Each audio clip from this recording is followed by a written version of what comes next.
তো দেখতে পাচ্ছ এখানে একটা বড় ভাই তার বাকিটা হ্যান্ড ফিডিং করতেছে, কিভাবে হ্যান্ড ফিডিং করে এটা দেখে রাখো। সুন্দর করে মুখে দিয়ে জাস্ট ধরে রাখছে আর দিয়ে দিতেছে।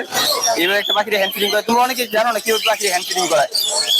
তো দেখতে পাচ্ছ আমরা খাওয়াইছে এটা কিভাবে করতেছে, সুন্দর করে মুখটা ভালো করে খাওয়াই দিল, ঢুকাই দিল ইয়ার পাইপটা, আস্তে করে সিনজি ইনজেক্ট করে দিল। দ্যাটস ইট, আর কোনো কাজ নেই, এটা খাওয়ানো শেষ। দেখতে পাচ্ছ এখানে বাকিদের হ্যান্ড ফিডিং করানো স্পুন দেওয়া।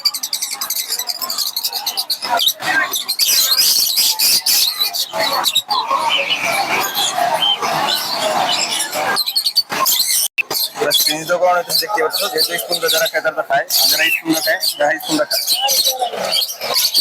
অন্যকে নিয়ে নিল যাতে বাতাস টাতাস না থাকে, কোনো কিছু একদম দেখা হইলো। বাকি কিছু নেওয়া আছে দেখো, সুন্দর মুখের সামনে নিয়ে গেলেই আর করতেছে, এই যে মুখে দিয়ে দিল, আস্তে আস্তে ইনজেক্ট করলো, শেষ। এই হচ্ছে বাকি আপনার হ্যান্ড ফিট করা।